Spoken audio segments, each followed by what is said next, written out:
ప్రియ భగవద్బంధువులారా, ఈరోజు మన యొక్క అంశం ఏమిటి అంటే, నిన్నటి రోజున జీవునికి 3 శరీరాలుంటాయని మనం చెప్పుకున్నాం. ఆ యొక్క 3 శరీరాలు ఏవి అని గనక మనం చూసినట్లయితే, 1 స్థూల దేహము, 2 సూక్ష్మ దేహము, 3 కారణ దేహము అని మనం చెప్పుకున్నాం. అంటే స్థూల శరీరము, సూక్ష్మ శరీరము, కారణ శరీరము. ఈ యొక్క స్థూల శరీరం అనేటటువంటిది పంచభూతముల చేత నిర్మించబడి, పంచభూతములనే ఆధారంగా కలిగి రక్త మాంసాదులతో కూడుకుని ఉంటుంది అని మనం చెప్పుకున్నాం.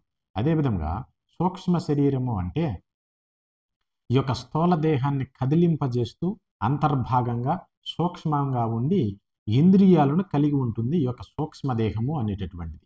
ఈ యొక్క సూక్ష్మ దేహము ద్వారానే ఈ యొక్క స్థూల దేహం అనేటటువంటిది కదులుతూ ఉంటుంది.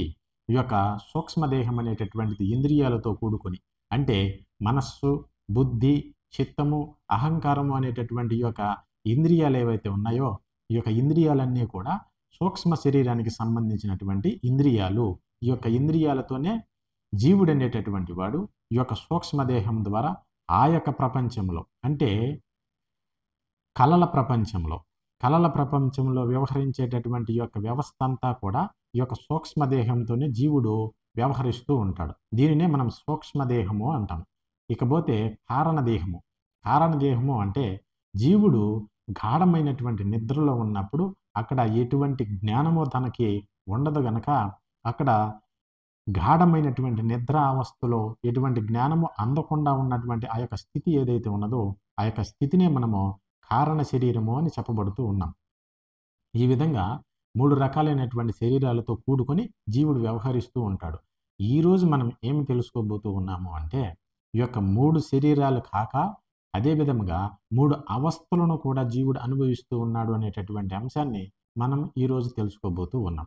ఆ యొక్క 3 అవస్థలు ఏవి అని గనక మనం చూసినట్లయితే, 1 జాగ్రత్త అవస్థ, 2 స్వప్న అవస్థ, 3 సుషుప్తి అవస్థ అని చెప్పబడుతూ ఉన్నది.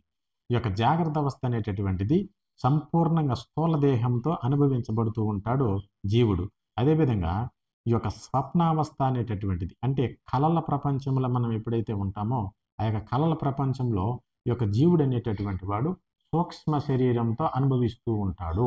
ఇకపోతే కారణ శరీరం ద్వారా సుషుప్తి అవస్థను అనుభవిస్తూ ఉంటాడు. ఏ విధంగా అనుభవిస్తూ ఉంటాడు అనేటటువంటి అంశాన్ని మనం ఈరోజు తెలుసుకునేటటువంటి ప్రయత్నం అయితే చేద్దాం.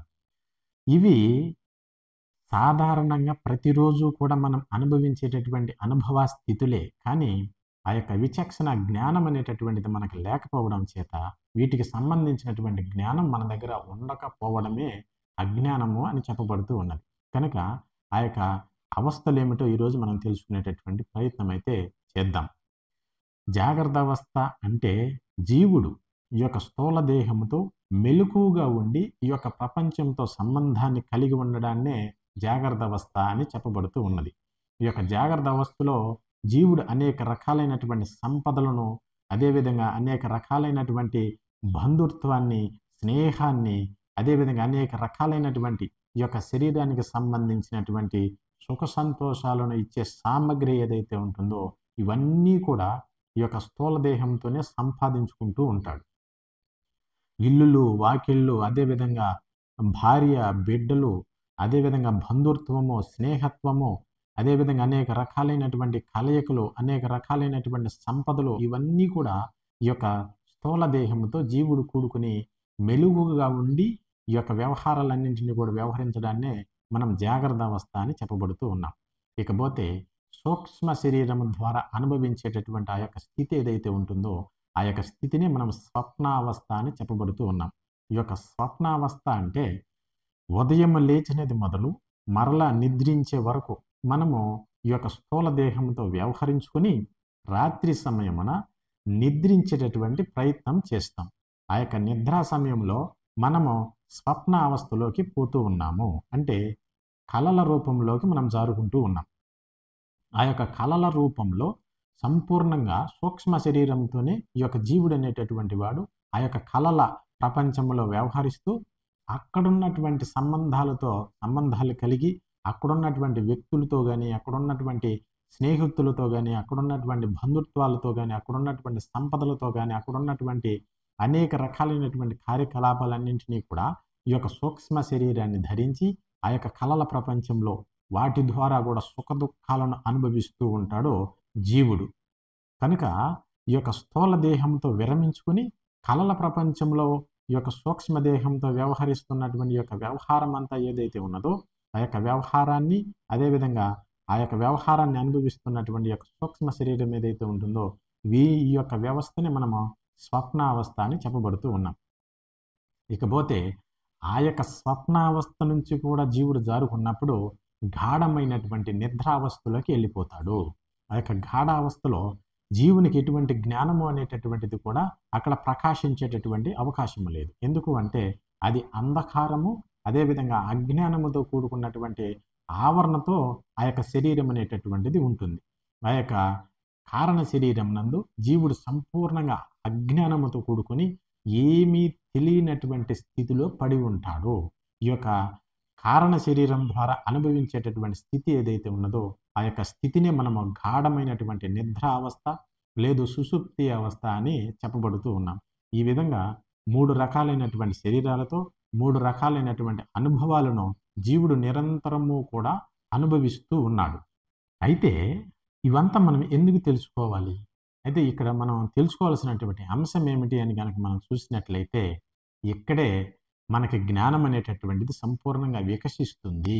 దీనిని మనం చాలా శ్రద్ధగా, చాలా విచక్షణ జ్ఞానంతో గనక విచారణ చేసినట్లయితే మన యొక్క నిజ స్వరూపం ఏమిటో, మనము ఏ శరీరంతో సంబంధాన్ని కలిగి ఉన్నాము, అసలు మనము ఏ శరీరానికి సంబంధించిన వాళ్ళము, అసలు మనం ఏ శరీరానికి సంబంధించిన వాళ్ళమా, లేక అసలు ఈ యొక్క శరీరాలు మనకు సంబంధించినవి కాదా అనేటటువంటి అంశాన్ని మనం సంపూర్ణంగా తెలుసుకోవచ్చు. ఎందుకు అంటే జాగ్రత్త అవస్థలో స్థూల శరీరముతో కూడుకున్నటువంటి జీవుడు అనేక రకాలైనటువంటి కార్యకలాపాలన్నింటినీ కూడా చేస్తూ ఉంటాడు. అంటే ఇల్లు, వాకిళ్ళు, అదే భార్య, బిడ్డ, అదేవిధంగా ధనము, ధాన్యము, ఐశ్వర్యము, బంధుత్వము, స్నేహము, ఇటువంటివన్నీ కూడా అంటే ఈ యొక్క శరీరానికి సుఖాలనిచ్చేటటువంటి అనేక రకాలైనటువంటి సామగ్రిని అంతా కూడా ఈ యొక్క స్థూల దేహంతో జీవుడు అనేటటువంటి వాడు మెలకువతో జాగ్రత్త అవస్థ నందు సంపాదించుకుంటూ ఉంటాడు. ఈ యొక్క శరీరమే నేను అనేటటువంటి భావన కలిగి ఈ యొక్క శరీరమే నేను కనుక ఈ యొక్క శరీరంతోనే నేను సుఖపడుతూ ఉన్నాను గనక ఈ యొక్క శరీరానికి అవసరమైనటువంటి అనేక రకాల వస్తు సామగ్రిని అంతా నేను సమకూర్చుకోవాలి, అదేవిధంగా ఈ యొక్క శరీరంతో సంబంధాన్ని కలిగి ఉన్నటువంటి నా యొక్క కుటుంబాన్ని అంతా కూడా పోషించుకోవాలి అనేటటువంటి భావనతో ఈ యొక్క వ్యవహారం అంతా కూడా వ్యవహరిస్తూ అనేక రకాలుగా సంపాదనలు చేసుకుంటూ ఆ యొక్క భ్రమలోనే జీవుడు అనేటటువంటి వాడు జీవిస్తూ ఉంటాడు.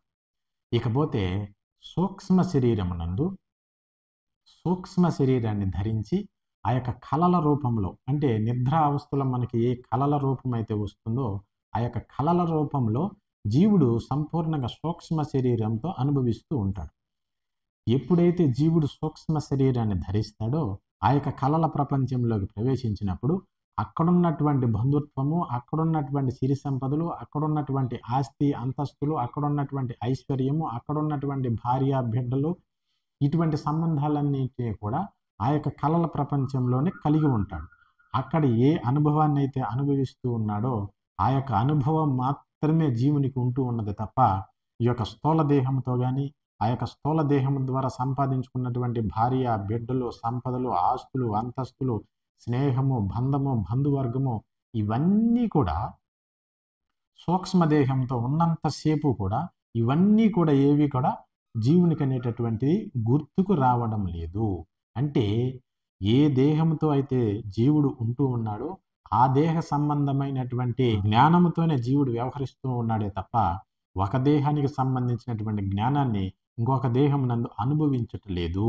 ఎందుకు అంటే ఈ యొక్క స్థూల దేహం ద్వారా ఏ సంపదలనైతే సంపాదించుకున్నాడో, ఎటువంటి సంబంధాలనైతే కలిగి ఉంటాడో ఆ యొక్క సంబంధాలన్నింటినీ కూడా ఆ యొక్క స్థూల దేహం ద్వారానే అనుభవిస్తూ ఉన్నాడు. ఆ యొక్క స్థూల దేహం ద్వారానే సుఖ సంతోషాలను అనుభవిస్తూ ఉన్నాడు. ఎప్పుడైతే జీవుడు స్వప్నావస్థనందు సూక్ష్మ శరీరాన్ని ధరిస్తూ ఉన్నాడో ఈ యొక్క స్థూల దేహానికి సంబంధించినటువంటి జ్ఞానము కానీ ఈ యొక్క స్థూల దేహం ద్వారా సంపాదించుకున్నటువంటి ఆ యొక్క సంపదలు కానీ ఏవి కూడా ఈ యొక్క సూక్ష్మ శరీరమునందు అంటే కలల ప్రపంచంలో ఉన్నంతసేపు కూడా ఇవి ఉన్నాయి అన్నట్టు కానీ అదేవిధంగా వీటిని నేను సంపాదించుకున్నాను అనేటటువంటి జ్ఞానము కానీ ఏమాత్రము ఉండుటలేదు. ఈ యొక్క ప్రపంచం వేరు, అదేవిధంగా ఆ యొక్క ప్రపంచము వేరు. ఈ యొక్క కలల ప్రపంచంలో ఉన్నంతసేపు కూడా వీటి యొక్క వ్యవహారంలోనే జీవుడు అనేటటువంటి వాడు అనేక రకాలైనటువంటి సంబంధాలను కలిగి, అనేక రకాలైనటువంటి అనుభవాలను పొందుతూ అక్కడ సుఖదుఖాలను అనుభవిస్తూ ఉన్నాడు. కనుక ఈ యొక్క సూక్ష్మదేహము ద్వారా అనుభవించేటటువంటి వ్యవహారం ఏదైతే ఉన్నదో, ఈ యొక్క వ్యవహారం అంతా కూడా కలల ప్రపంచంలో సూక్ష్మదేహము ద్వారా మాత్రమే జరుగుతూ ఉన్నది. ఇకపోతే కారణ శరీరము. కారణ శరీరము అంటే ఈ యొక్క సూక్ష్మదేహాన్ని అంటే కలల ప్రపంచాన్ని కూడా వదిలేసిన తర్వాత గాఢమైనటువంటి నిద్రావస్థలోకి జీవుడు అనేటటువంటి వాడు వెళ్ళిపోతూ ఉన్నాడు. ఈ యొక్క గాఢమైనటువంటి నిద్ర అవస్థ ఏదైతే ఉన్నదో, ఆ యొక్క నిద్ర అవస్థ అనేటటువంటిది కారణ శరీరము ద్వారా ఆ యొక్క గాఢమైనటువంటి నిద్ర అంటే సుషుప్తి అవస్థ అని మనం చెప్పబడుతూ ఉన్నాం. ఆ యొక్క కారణ శరీరంతో ఈ యొక్క సుషుప్తి అవస్థను జీవుడు అనుభవిస్తూ ఉన్నాడు. ఏ విధంగా అనుభవిస్తూ ఉన్నాడు అంటే, గాఢమైనటువంటి నిద్ర. ఆ యొక్క నిద్రావస్థలో ఎటువంటి జ్ఞానము కూడా జీవునికి ఉండుట లేదు. ఏ విధంగా మనం చెప్పగలుగుతూ ఉన్నాము అంటే, ఈ యొక్క సూక్ష్మ శరీరమునందు ఆ యొక్క సూక్ష్మ శరీరాన్ని ధరించి ఉన్నప్పుడు జీవుడు ఆ యొక్క కలల ప్రపంచంలో ఉన్నటువంటి ఆ యొక్క వ్యవహారాలతోనే కూడుకొని ఆ యొక్క అనుభవాలని పొందుతూ ఉన్నాడు. ఆ సమయమునందు స్థూల దేహము కానీ, అదేవిధంగా స్థూల దేహానికి సంబంధించినటువంటి అనేక రకాలైనటువంటి సంబంధాలు ఏవైతే ఉన్నాయో, ఆ యొక్క సంబంధాలేవి కూడా ఈ యొక్క సూక్ష్మ శరీరంలో ఉన్నంతసేపు కూడా ఏమాత్రమో జీవునికి గుర్తు రావట్లేదు, ఆ యొక్క జ్ఞానము ఉండుటలేదు. అదేవిధంగా ఈ యొక్క కారణ శరీరానికి వచ్చినప్పుడు, ఈ యొక్క కారణ శరీరంలో గాఢమైనటువంటి నిద్రావస్థలో ఉన్నప్పుడు ఈ యొక్క సూక్ష్మ శరీరము కానీ, ఆ యొక్క సూక్ష్మ శరీరము ద్వారా అనుభవించేటటువంటి ఆ యొక్క అనుభవ సంబంధమైనటువంటి జ్ఞానము కానీ ఏమాత్రము ఉండుటలేదు. అదేవిధంగా స్థూల దేహము కానీ, స్థూల దేహానికి సంబంధించినటువంటి ఆ యొక్క జాగ్రత్త అవస్థ కానీ, ఆ అవస్థలో సంపాదించుకున్నటువంటి సంపదలు, ఈ యొక్క అనేక రకాలైనటువంటి సంబంధాలు ఏవి కూడా ఈ యొక్క గాఢమైనటువంటి నిద్రలో ఏమాత్రమో జీవునికి ఆ యొక్క సంబంధమైనటువంటి జ్ఞానం అనేటటువంటిది ఉండకుండా పోతున్నది. కనుక ఈ విధంగా గనక మనం విచారణ చేసి చూసినట్లయితే ఒక్కొక్క శరీరము ద్వారా ఒక్కొక్క అనుభవాన్ని జీవుడు పొందుతూ ఉన్నాడు. అంటే అర్థం ఏమిటి అంటే, ఒక్కొక్క శరీరంలో వస్తున్నటువంటి అనుభవాన్ని ఆ శరీరమునందే పొందుతూ ఉన్నాడు. ఒక శరీరాన్ని ధరించినప్పుడు ఇంకొక శరీరానికి సంబంధించినటువంటి జ్ఞానం అనేటటువంటిది ఏమాత్రమో జీవునికి లభించడం లేదు. సూక్ష్మ శరీరాన్ని ధరించినప్పుడు స్థూల శరీరానికి సంబంధించిన జ్ఞానము కానీ, అదేవిధంగా కారణ శరీరానికి సంబంధించినటువంటి ఆ గాఢమైన నిద్రావస్థలో అనుభవిస్తున్నటువంటి ఆ యొక్క ఆనంద ఆ అజ్ఞానపు స్థితి కానీ ఏమాత్రమో జీవునికి గుర్తున్నట్లు లేదు. అదేవిధంగా జాగ్రత్త అవస్థలో ఉన్నప్పుడు ఈ యొక్క సూక్ష్మ శరీరానికి సంబంధించినటువంటి ప్రపంచము కానీ, ఆ యొక్క అనుభవాలు కానీ, అదేవిధంగా కారణ శరీరానికి సంబంధించినటువంటి ఆ యొక్క గాఢమైన నిద్ర అవస్థ కానీ, ఆ యొక్క ఆనంద స్థితి కానీ, ఆ యొక్క అజ్ఞానము కానీ జీవునికి ఏమాత్రమో కూడా లభించుటలేదు. అంటే జీవుడు ఈ యొక్క 3 శరీరాలకు అతీతమై, ఈ యొక్క 3 శరీరాల నుంచి వేరై తాను ఉంటూ ఉన్నాడు. ఎప్పుడైతే ఈ విధంగా 3 శరీరాలలోకి జీవుడు ప్రవేశిస్తూ ఉన్నాడో, అప్పుడు ఆ యొక్క 3 శరీరాల నుంచి తాను వేరై ఉన్నాడు అని మనకు అర్థం. ఇప్పుడు మనకొక గృహం ఉంది అని మనం భావించినట్లయితే, మనము ఆ యొక్క గృహంలోకి ప్రవేశించినప్పుడు అందులో 3 గదులున్నాయని గనక మనం భావించినట్లయితే, ఆ యొక్క గృహంలో ఉన్నటువంటి ప్రతి గదిలోకి అంటే 3 గదుల్లోకి మనము పోయి రాగలము. అదేవిధంగా ఆ యొక్క 3 గదుల్లో ఉన్నటువంటి వాటిని అనుభవించి మరలా ఇంకొక గదికి కూడా మనం పోయి ఆ 3 గదులకు విలక్షణంగా ఉండి 3 గదుల్లోకి ప్రవేశించి రాగలుగుతున్నాము అంటే ఆ యొక్క గృహము మనము కాదు, ఆ యొక్క గృహం నందు ఉన్నటువంటి ఆ యొక్క గదులు మనం కాదు కాబట్టే మూడిట్లోకి మనం ప్రవేశించి అక్కడ ఆ అనుభవాన్ని పొందుతూ ఉన్నాం. అదే విధముగా జీవుడనేటటువంటి వాడు ఈ యొక్క 3 శరీరాలకు అతీతముగా ఉంటూ ఉన్నాడు గనకనే 3 శరీరాలలోకి ప్రవేశించి 3 శరీరాల ద్వారా వచ్చేటటువంటి అనుభవాలను పొందుతూ ఉన్నాడు. ఈ యొక్క జ్ఞానం మనకు తెలియాలి. ఈ యొక్క జ్ఞానం మనకి ఎప్పుడైతే తెలుస్తుందో, ఈ యొక్క జాగ్రత్త అవస్థ నందు ఉన్నటువంటి స్థూల శరీరం ఏదైతే ఉన్నదో, ఆ యొక్క స్థూల శరీరం ద్వారా వచ్చేటటువంటి అనేక రకాలైనటువంటి దుఃఖాలు, అదేవిధంగా సుఖాలు, అదేవిధంగా శోకాలు, కష్టాలు, బాధలు ఇవన్నీ కూడా మనకి సంబంధించినటువంటి పాప పుణ్యముల యొక్క అనుభవాలే అని మనం తెలుసుకుంటాం. ఎందుకు అంటే ఆ శరీరం ద్వారానే మనం అనుభవిస్తూ ఉంటాం గనక ఇవన్నీ కూడా పూర్వజన్మలలో నేను చేసుకున్నటువంటి పాప పుణ్యముల యొక్క సంస్కారం నాకు ఈ విధంగా తగులుతూ ఉన్నదే తప్ప ఈ యొక్క శరీరం నేను కాదు అనేటటువంటి భావనను మనం కలిగి ఆ యొక్క సమస్యలు వచ్చినప్పుడు వాటిని కూడా మనం జ్ఞానపరంగా మలుచుకొని వాటిని అనుభవించేటటువంటి స్థితిని పొంది అక్కడ కూడా మనం ఆనందంగా ఉండగలము.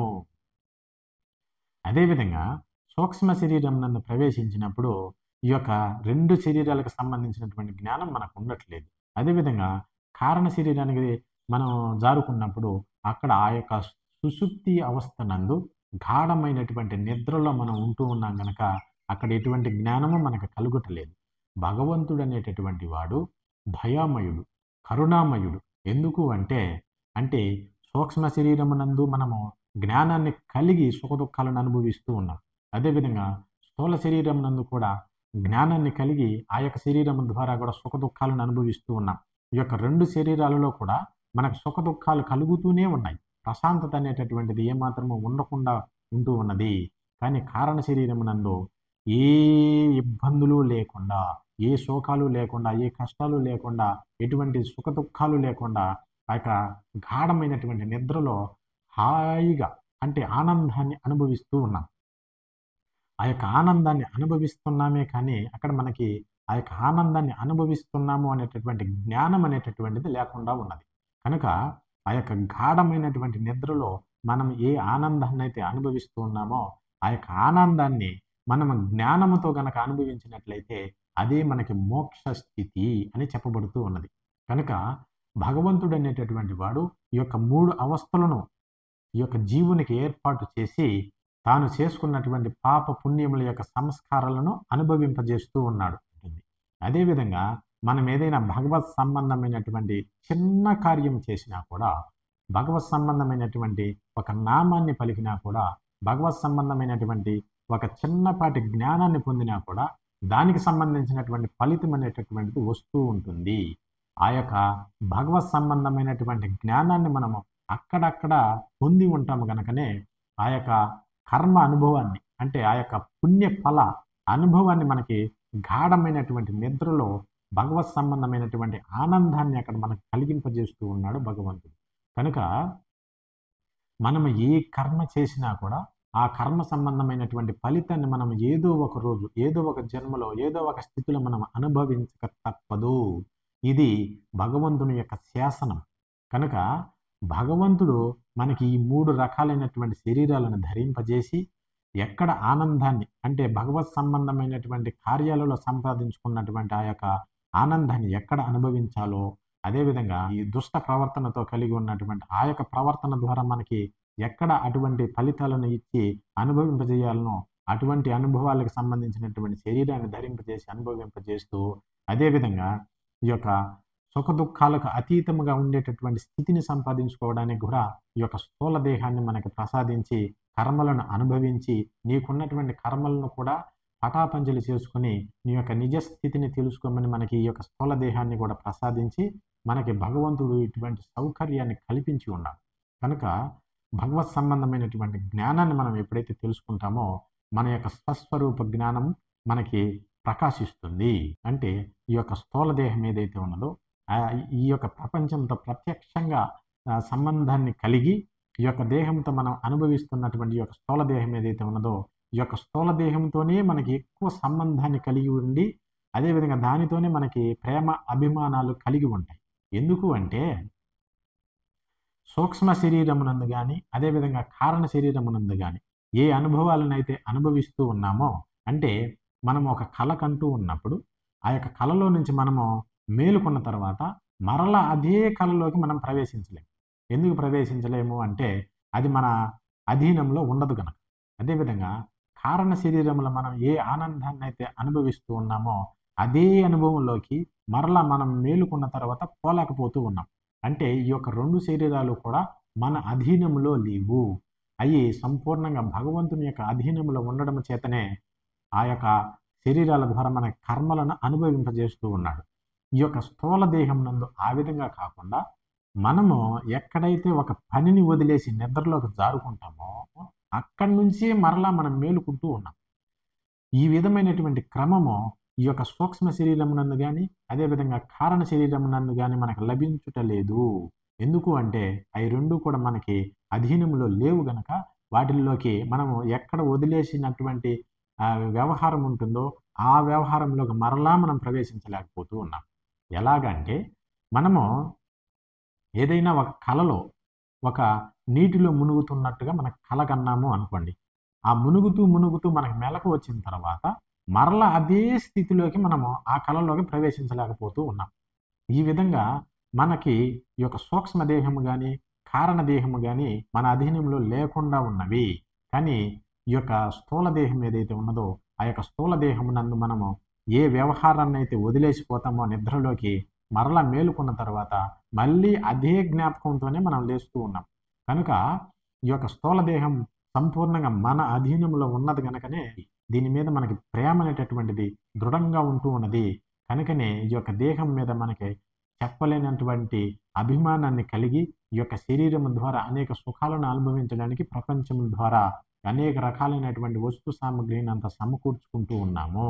కనుక లోపల ఉన్నటువంటి జీవతత్వం ఏదైతే ఉన్నదో, అంటే ఆత్మ అనేటటువంటిది, ఈ యొక్క ఆత్మ అనేది ఈ యొక్క 3 శరీరాలకు సంబంధించినటువంటి తత్వము కాదు. ఎందుకు అంటే, ఒక శరీరానికి సంబంధించినటువంటి జ్ఞానము మరొక శరీరంలోకి ప్రవేశించినప్పుడు ఉండట్లేదు. మిగతా 2 శరీరాలకు సంబంధించినటువంటి అనుభవం గాని, జ్ఞానము గాని ఏమాత్రము ఉండుటలేదు. కనుక ఈ యొక్క సత్యాన్ని మనం ఎప్పుడైతే గ్రహిస్తామో, మనము ఎక్కడున్నా కూడా, ఏమి చేస్తూ ఉన్నా కూడా మన యొక్క ప్రవర్తన అనేటటువంటిది స్వస్వరూప స్థితిలోనే ఉంటుంది. అంటే మన యొక్క జ్ఞానం అనేటటువంటిది మన యొక్క స్వస్వరూపాన్ని ప్రకాశింపజేస్తూ ఉంటుంది. ఆ విధంగా మనం ఎప్పుడైతే ఉంటామో, ఈ యొక్క ప్రపంచంలో మనం ఎటువంటి సంబంధాలను కలిగి ఉన్నప్పటికీ కూడా, వాటి నుంచి వచ్చేటటువంటి సుఖ దుఃఖాలన్నింటినీ కూడా మనం జ్ఞానంతో విచక్షణ చేసి, మన యొక్క జీవన ప్రయాణం అనేటటువంటిది సక్రమంగా ఉండేలా చూసుకుంటాము. ఈ యొక్క జ్ఞానం అనేటటువంటిది ప్రతి ఒక్కరూ పొందాలి. ప్రతి ఒక్కరిలోనూ వీక్షించాలి. వారి యొక్క జీవన విధానం అనేటటువంటిది జ్ఞానపరంగా నడిచే విధంగా వాళ్ళలో అటువంటి జ్ఞానము వీక్షించేలా ఆ పరమాత్ముడే అనుగ్రహించాలి. స్వస్తి. సర్వే జనా సుఖినో భవంతు. ఓం నమో వీరబ్రహ్మ యోగీంద్రాయ నమః. ఓం శాంతి శాంతి శాంతిః.